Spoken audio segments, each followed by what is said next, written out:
Saifua Egero Tede Tamia Gegwe Magbon Eni boku niye Ako Eje o ele lulu agbo Uke Ije Saifua Egero yeje the grace aweti ya ikwu mi awe mi ame mweso ne keno we ade legbo wa ayi se teri abe wa isa yi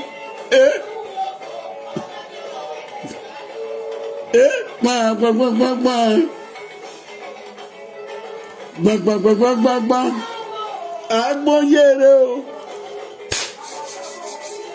Iza Panama.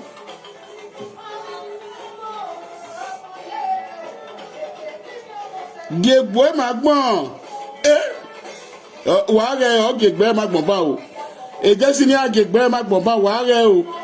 Wa dan re ete si ni agegbe magbon. Wa re wa very sure gegbe magbon. Owe wa tapia ni.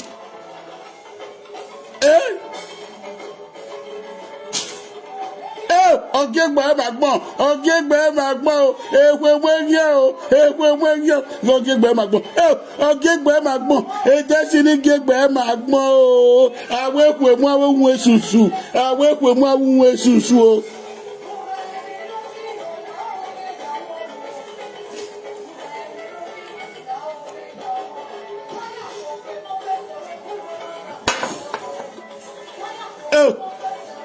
Shut them.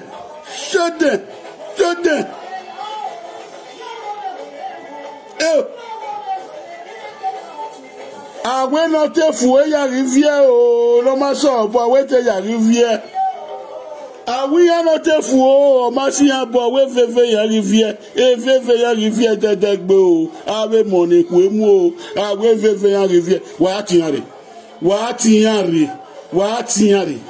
ewore o. Wa kamewo na ewu mekun ni. Awo tu no te fu ya fefefe we veve ya rivière dedegbe. Utu no te fu ya fefefe no ma so bo e veve ya rivière dedegbe. Iya we gegege ya we mu gegege.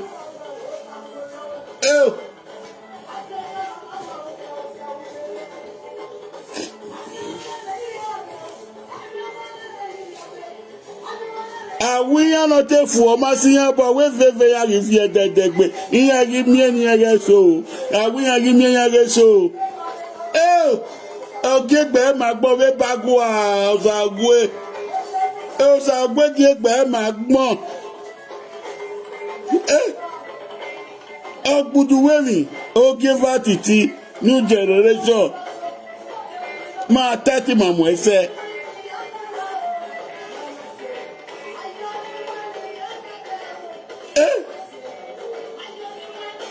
Awe so kun mi nesi Pepe den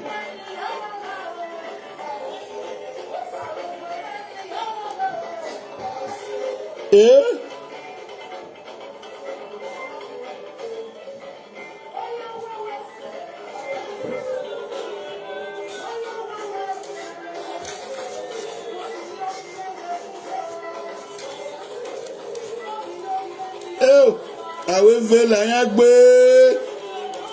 awe ve ya rivière kia o iyan no te fu o ma si abo awe ya de gbe weregbe ario wodo o GBC ekiano koko awe no bojo gbe weregbe ario wodo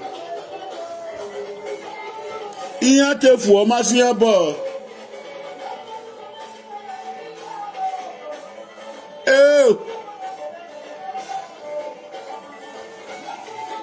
Iya viene. Wa tinyari. Iya vie. Me bega la kyotin ma. I bega la kyotin. Ya fien badu wa ma pia la kyotin. Wa pia la kyotin.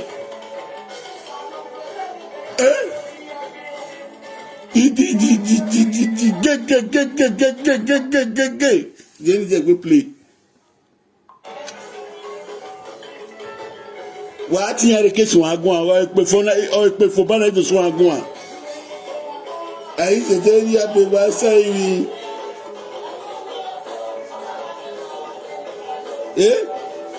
Let the video go viral. What appear like your thing o negotiation bet, what appear negotiation bet. What appear negotiation bet. After this track we go straight to the point. This is the best of new generation. Why Gegbo magbon, eyan rifie o, eyan ya wuyan ya vie, eyan ya vie, eyan mi amudu owo ogbeyan ya fefefe, awo mi amudu ogbeyan ya fefefe o, awo mi no satane, afi ewere e.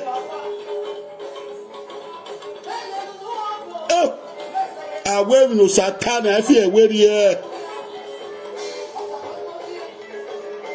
Abogogo na gba ewa afiyan re o GBC wa muna we GBC re abogogo wa afiyan re wa kamiya we best of new generation ladian o best of new generation ladian o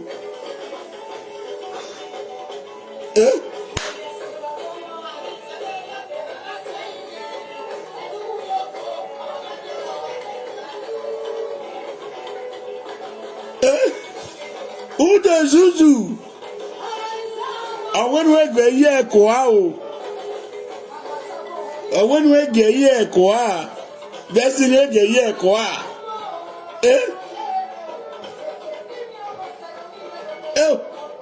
Bobo sieu.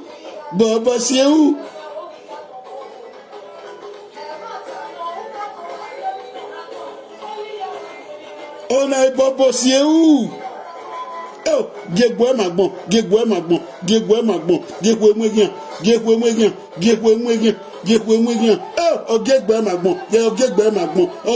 magbon, awe po mweyan ya fefefe, awe ti an ri solo wo wa, awe ti an ri kun rin, yo boda kun ise, yan bere